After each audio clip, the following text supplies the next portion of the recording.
Alors, j'enchaîne par la reproduction sexuée. Reproduction sexuée ou bien gamogonie. Alors, la reproduction sexuée est caractérisée par la fusion de deux cellules sexuelles complémentaires aux gamètes haploïdes. On parle d'autogamie lorsque les gamètes sont élaborés par le même individu. Exemple chez Actinophrys sol, qui est un actinopode, où l'individu rentre ses pseudopodes et s'enquiste. Il se divise et donne deux gametes, un mâle et un femelle. Chaque gamète devient par division successive un gamète. D'accord? Les gamètes fusionnent leurs pronucléi. L'œuf ou copula se rétracte et s'enveloppe d'une nouvelle membrane kystique. D'accord? Et nous avons par ailleurs l'hétérogamie. Alors l'hétérogamie, lorsque les gamètes sont élaborés par des individus différents, bien sûr, on a deux cas, la gamétogamie et la gamontogamie. Alors la gamétogamie, c'est lorsque les gamètes provenant d'individus différents, vous avez par exemple un individu 1, un individu 2, par exemple l'individu 1 dans le gamète femelle et l'individu 2 dans le gamète mâle, d'accord? Et engendre bien sûr un œuf diploïde. Alors, les gamètes, ils peuvent être morphologiquement semblables ou isogamiques. Je parle des gamètes. Ou bien les gamètes morphologiquement différentes. D'accord? Ils sont différents. On parle d'anisogamique. Ensuite, nous avons la gamontogamie. C'est l'appariement de deux gamètes, mâles et femelles. On va voir un exemple de gamontogamie, c'est la conjugaison. Alors, la conjugaison chez certains ciliés est une forme particulière de gamontogamie où les deux conjugants diploïdes s'accolent par leur péristome. C'est une face antérieure, d'accord? Après, le micronucléus de chaque conjugant se divise pour donner 4 noyaux haploïdes. Vous voyez ici 4 noyaux au niveau de chaque conjugant. D'accord? Le macronucléus, vous voyez ici qu'il dégénère. Alors, un seul des 4 noyaux subsiste dans chaque conjugant. Donc, un seul dans chaque conjugant. Alors, le noyau restant subit une nouvelle division ou bien mitose qui fournit deux noyaux haploïdes appelés noyaux fécondateurs. Alors, chaque conjugant garde un de ces noyaux fécondateurs et échange l'autre avec le partenaire. Vous voyez ici un échange de noyaux. Alors, chaque noyau migrant plutôt fusionne avec le noyau stationnaire. Il se forme ainsi dans chaque conjugant un noyau de fécondation diploïde appelé syncarion. Alors, les conjugants se séparent. Le noyau régénère un macronucléus en se répliquant plusieurs fois.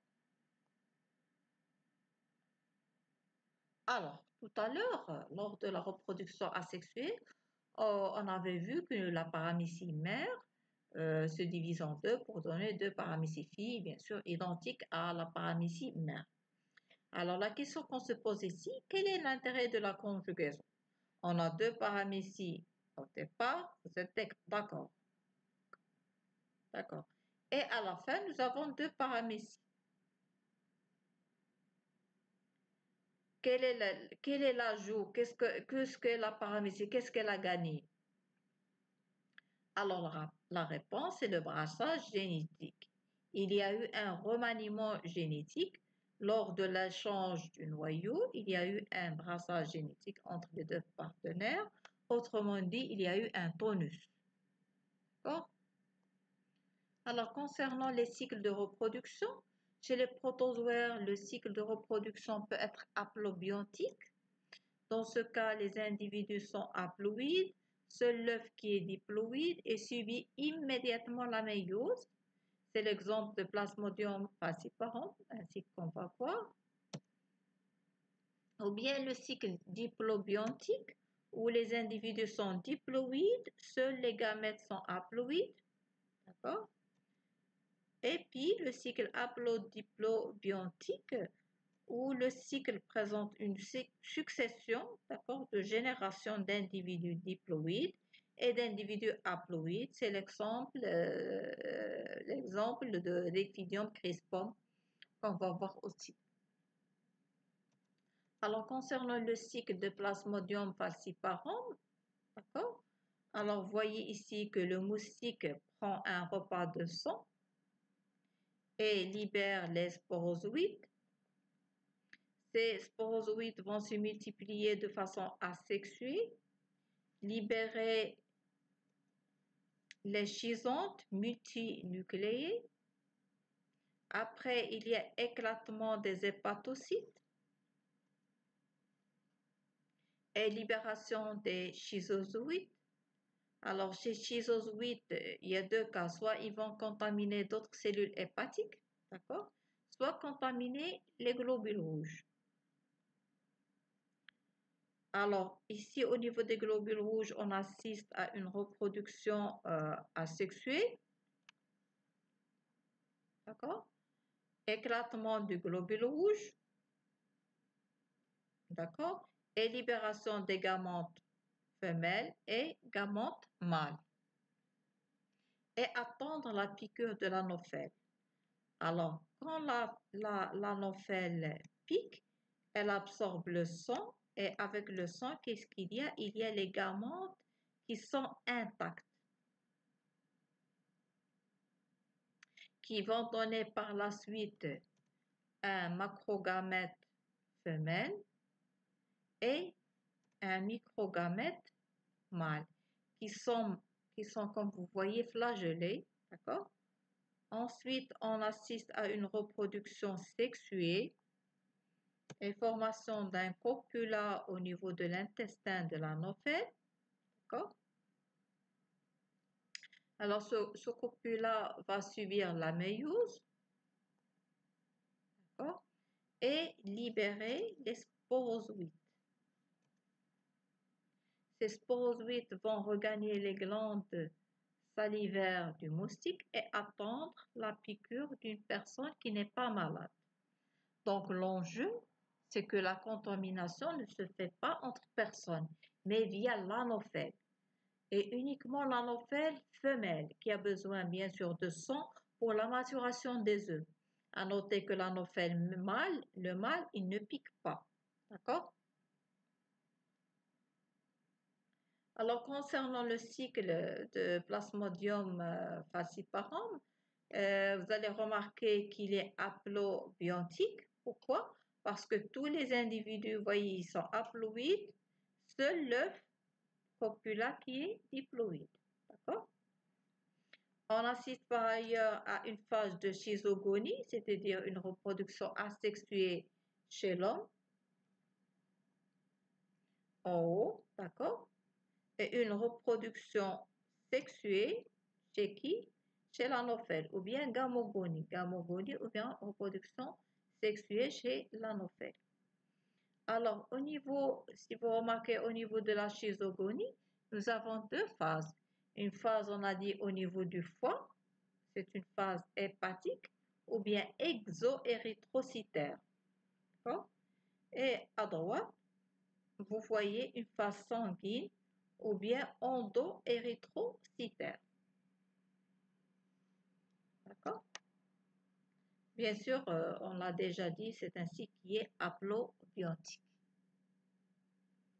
Alors, concernant Elphidium crispum, alors c'est une espèce par ailleurs qui est littorale. Elle vit dans le littoral, dont le test est formé de plusieurs loges disposées en spirale. Alors, pour le cycle d'Ephidium crispum, il est haplodiplobiontique et on va savoir pourquoi. D'accord? Alors, vous voyez ici, Ilphidium crispum, il est à 2N chromosomes, un gisante à 2N chromosomes. Il va subir ensuite une phase de croissance, une multiplication nucléaire, suivie d'une méiose, d'accord? À terme de la croissance, on assiste à une libération des schizozoïdes à N chromosomes. Ces derniers sécrètent un test de grande taille, qu'on appelle gamote. Alors, vous voyez ici, chaque schizozoïde va devenir un gamote de grande taille. Après, il y a multiplication du noyau d'un gamote, un chromosome, et par voie de conséquence, il y a libération des gamètes. Après, il y a une population de gamètes issus de gamotes distincts. Autrement dit, par exemple, ce gamote, il va libérer ce gamète-là, mais un autre gamote va libérer ce gamète-là. D'accord? Vous voyez ici, il y a copulation qui aboutit à un copula à 2N chromosomes. D'accord? Et le cycle reprend. Donc, revenons aux gamètes. Donc, vous voyez ici que les gamètes, on a déjà dit qu'ils sont issus de gametes différents. Donc, c'est une gamétogamie. Et vous voyez que les gamètes sont morphologiquement identiques. Donc, il s'agit de quoi? D'une gamétogamie isogamique. Est-ce que vous êtes d'accord? Alors, ici, à droite, on assiste à une schizogonie. Donc, c'est une reproduction qui est asexuée. Alors qu'ici, vous voyez ici les gamètes, la formation d'un copula. Donc, il s'agit d'une reproduction sexuée ou bien gamogonie. Alors, bien sûr, c'est ainsi qui est haplodiplobiontique. Bien sûr, vous voyez ici le schizonte, il est à 2N. Après, les schizozoïdes, ils sont à N. Et puis, le copula à 2N. Donc, il y a une succession d'individus à N et à 2N chromosomes. Donc, effectivement, c'est un cycle qui est haplodiplobiontique. Alors, on va passer maintenant à l'enquistement. Qu'est-ce que c'est que l'enquistement? Le kyste est une forme de résistance aux conditions défavorables du milieu, par exemple changement de température, du pH, diminution de la nourriture, etc. Le protozoaire se déshydrate, rejette la plupart de ses enclaves, sécrète une coque de résistance et entre en vie ralentie. Alors, ces kystes arrondis peuvent assurer la propagation des espèces et puis la coque s'ouvre après et libère de nouveaux individus lorsque les conditions deviennent favorables. Alors, la question qui se pose, pourquoi les protozoaires n'ont pas disparu? Et la réponse, c'est que c'est grâce à l'enquistement.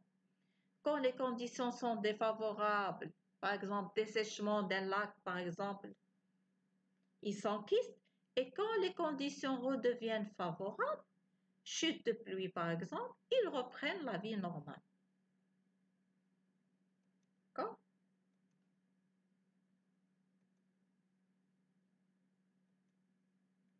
Alors concernant l'écologie des protozoaires, alors les protozoaires jouent un rôle écologique important dans les milieux aquatiques et les sols en tant que décomposeurs. C'est le rôle principal des protozoaires qui contribuent largement à retourner les éléments nutritifs vers les producteurs primaires et aussi comme consommateurs de bactéries et algues microscopiques, d'accord? Ce qui constitue en quelque sorte une boucle microbienne des lacs. D'accord? Les protozoaires peuvent aussi s'associer avec d'autres organismes. D'accord? On distingue par ailleurs deux cas, il y a le parasitisme et le mutualisme et symbiote. Alors, on va voir chaque cas à part. Concernant le parasitisme, Alors, les protozoa parasites peuvent être ectoparasites, mésoparasites ou bien endoparasites. Ectoparasite, c'est lorsque le parasite est présent à l'extérieur de son hôte, par exemple la peau ou bien la cavité buccale ou bronchiale, d'accord? C'est le cas de Trichodina qui parasite les poissons de l'extérieur, d'accord? Ensuite, nous avons les mésoparasites, c'est lorsque le parasite est localisé dans une cavité de l'hôte, communiquant avec l'extérieur, par exemple au niveau du tube digestif, d'accord? Ou bien endoparasite, eh bien dans ce cas, le parasite est présent dans les tissus, le système sanguin ou à l'intérieur tout simplement d'une cellule. C'est le cas de l'Eschmania, d'accord?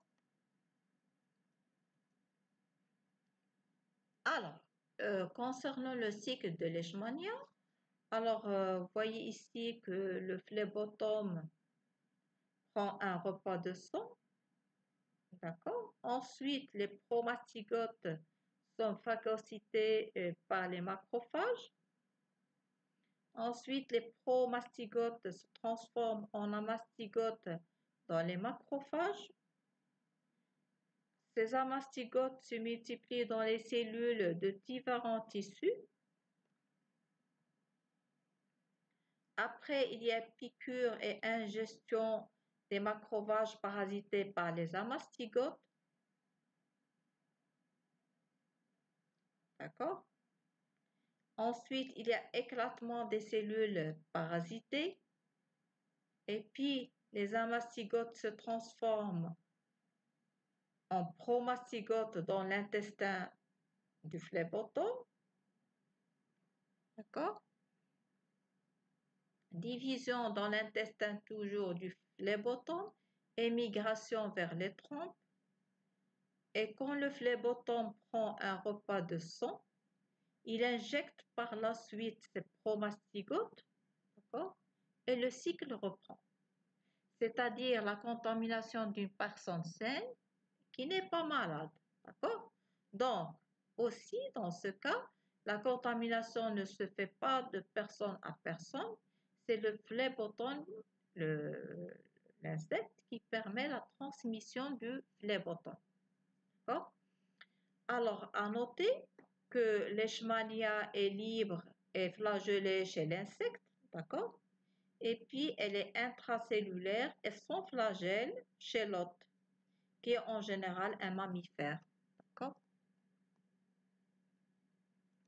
Alors, concernant le mutualisme et symbiote, on va traiter un exemple de symbiotisme, le cas d'association tripartite, protozoaire, bactéries et termites. Il s'agit d'un symbiotisme. Ça veut dire quoi? Que tous les trois, ils profitent.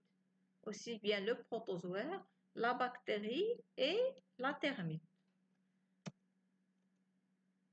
Alors, pour ce cycle-là de symbiotisme, les termites, alors est-ce que vous connaissez les termites? Les termites, ce sont les fourmis blanches qui provoquent des trous au niveau du bois. D'accord? Alors, ces termites sont xylophages, d'accord? Mais ils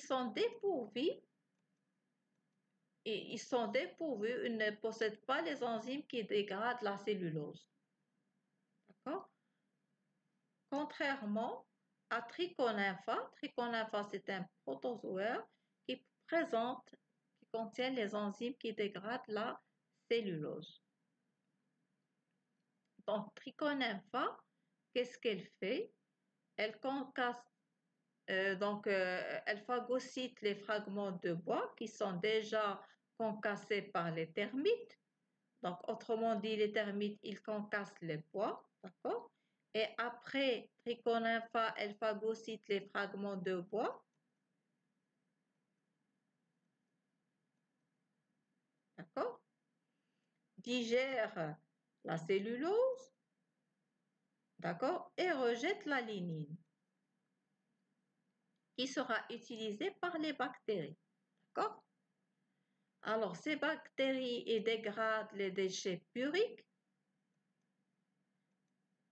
pour libérer l'azote, d'accord. L'azote qui va être facilement utilisable par les termites, d'accord. Alors, l'intérêt de cette association, c'est la libération des éléments nutritifs et aussi l'abri et l'alimentation. Donc, autrement dit, le protozoaire, ce protozoaire, il est logé et nourri. Donc, une termite, voilà la termite, sans trichonnympha, elle meurt. D'accord?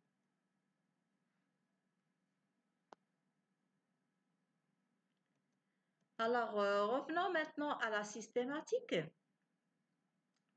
Alors, c'est quoi la systématique? C'est la science de la classification des êtres vivants. Cette classification des protozoaires est basée sur la nature de l'appareil locomoteur et le cycle de développement. Parce qu'on peut avoir le même appareil locomoteur, d'accord, mais le cycle de reproduction diffère. Alors, on commence par le phylum des Sarcomastigophora. Alors, Sarcomastigophora, c'est un mot qui est composé par trois parties. La première partie, c'est sarco, qui vient du nom latin sarcodes, charnu, fait référence à pseudopode, d'accord? Mastigo, du nom latin mastigos, fouet, donc flagelle. Et puis la troisième partie, fora, du nom latin foros, ça veut dire qui porte, d'accord? Donc, le phylum des Sarcomastigophora regroupe les protozoaires qui se déplacent par flagelle et par pseudopode. Alors, pour les flagellés, ils se déplacent par les flagelles. Pour les rhizopodes, ils se déplacent par pseudopodes. Et enfin, les actinopodes, ils se déplacent par les axopodes. Est-ce que vous êtes d'accord? Alors, pour les flagellés, vous voyez ici, il y a des protozoaires qui ont un seul flagelle. C'est le cas de Trypanosoma, avec un seul flagelle. D'accord? Il y a ceux qui ont deux flagelles, c'est le cas de Codonozyga botrytis, vous voyez ici avec deux flagelles. Ensuite, vous voyez ici Trichonympha, avec ses nombreux flagelles. Alors, pour les rhizopodes, vous voyez ici l'amibe, que vous connaissez maintenant très bien, qui est par ailleurs parasite. Vous voyez ici, c'est le pod. Et vous voyez ici Arcella à gauche et Difflugia piriformis qui sont libres et présentent des coques protectrices. Et ici la coque protectrice et ici la coque protectrice. Alors, pour les actinopodes, nous avons par ailleurs l'amphilange et l'angata, présentant des pseudopodes en faisceau, d'accord? Et Acanthosaurus purpurascens, présentant des fibres circulaires et des fibres radiales, d'accord? Alors, le deuxième phylum, c'est le phylum des Apicomplexa. Ce sont par ailleurs des protozoaires qui ne possèdent aucun moyen de locomotion, ni flagelle, ni pseudopode, ni cils vibratiles. D'ailleurs, le A, c'est-à-dire la négation, on l'a déjà vu tout à l'heure, apicomplexe, c'est-à-dire sans moyen de locomotion, ni flagelle, ni pseudopode, ni cils vibratiles, d'accord? On a par ailleurs deux exemples. Nous avons l'exemple de Stylostéphalus longicolis appartenant à la classe des Gregarina. Alors, c'est un parasite par ailleurs de l'intestin moyen d'un coléoptère, Blaps mortisaga, d'accord?